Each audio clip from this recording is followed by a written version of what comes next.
inappropriate. Hey guys, it's me, Mr. Mouchman956, and I'm just making a comparison from the original DS Lite to the DSi. You know, it's kind of hard to see because I have a bad light in DSi, to the 3DS, all made by Nintendo. So, first of all, we're just going to want to look at, you know, like, the whole size and shape of them, like, compared to each other. Like, the 3DS was actually a little bit smaller than the DSi. Hold up to the light, maybe. It's just a little bit, maybe you can't tell, but, hang on. Yeah, it was a little bit shorter, just by hair. And the 3DS was a little bigger than the DS Lite as well. And the 3DS and the DS Lite were actually pretty much the same size. So now we're gonna want to look at the button layout. I mean, I'm kind of charging this thing right now, but the button layout for the DS Lite was pretty much the same as the DS Lite. I mean, the DS Lite, it had like the same stuff over here, besides the power button right here, and the start and select button. But other than that, the main stuff like the directional pad and the A, B, C, or I'm sorry, X, Y, A, and B. And there was also more LED lights, whereas this would only show whether it was charging or on. This showed whether it was like it was connected to the internet, whether it was charging, whether the power was on. So that was really nice. And the button layout for the 3DS drastically changed here.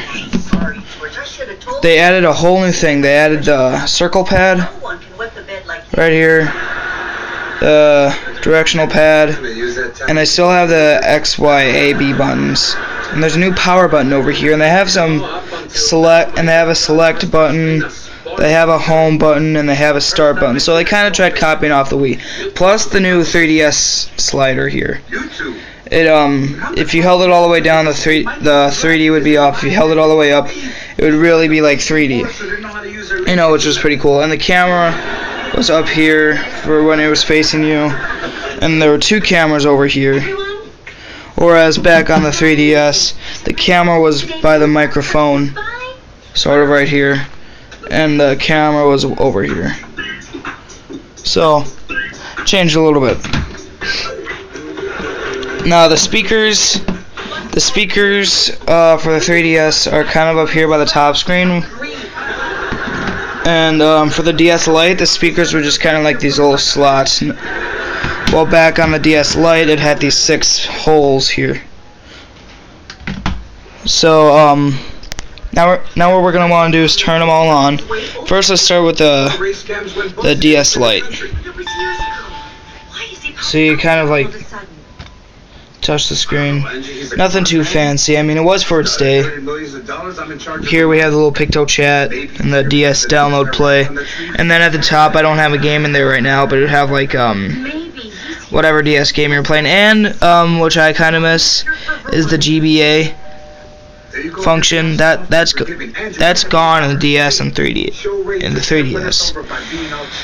But and the menu button was down here. You had that whole brightness setting here. So then you had your little clock down here. So yeah, and the microphone is like right there.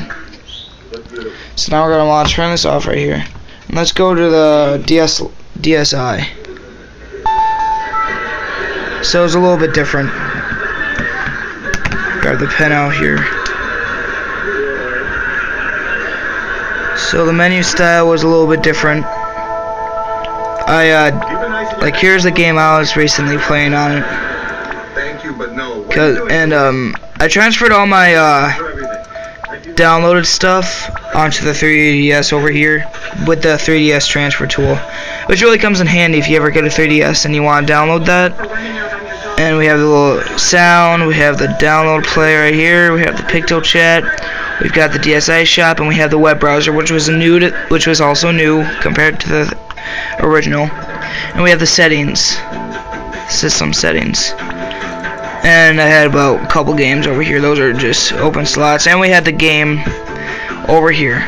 And what also is new is that you could like take your stuff, like your channels, and put them wherever you wanted. Like if I didn't want the camera here, I could put the camera wherever I wanted, which was also really nice. So let's shut this off. And then you press this power button here for the Nintendo 3DS.